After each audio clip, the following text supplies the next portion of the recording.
최근에 민생회복 소비 쿠폰이 지급되면서 많은 분들이 온라인과 오프라인으로 신청하고 있는데요.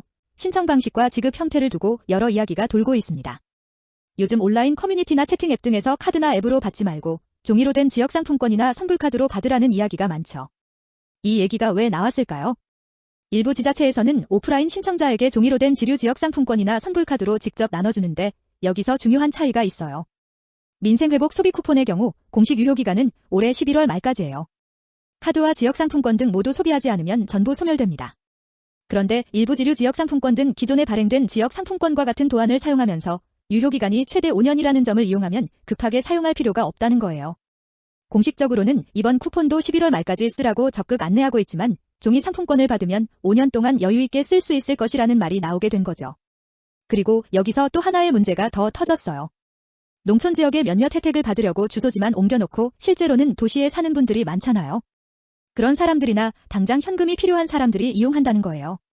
지자체에서 받은 지류 상품권이나 선불카드를 중고거래 앱이나 사이트에서 판매하여 배송해준다는 식이었는데 이와 같은 방법으로 현금을 사용할 수 있게 하는 거죠. 또한 일부 지자체에서 지급되는 상품권은 대형마트에서 기존처럼 상품권을 쓸 수 있기 때문에 정책 취지가 흐려진다고 지적합니다. 이런 부작용 때문에 일부 지자체들은 현재 지류 상품권 지급을 잠시 중단하거나 소진됐다는 이유로 주민들에게 지역화폐 앱으로 지급하고 있습니다.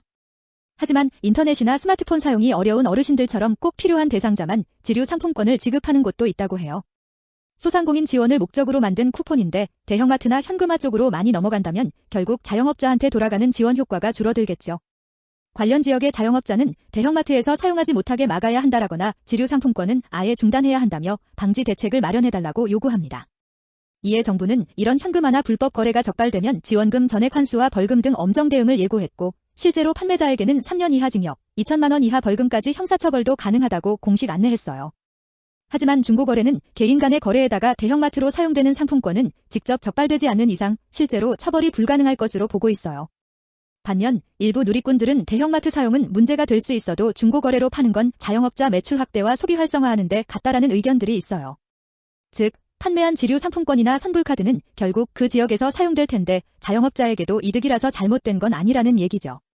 민생경제 회복을 위한 소비 쿠폰, 여러분은 어떻게 생각하시나요?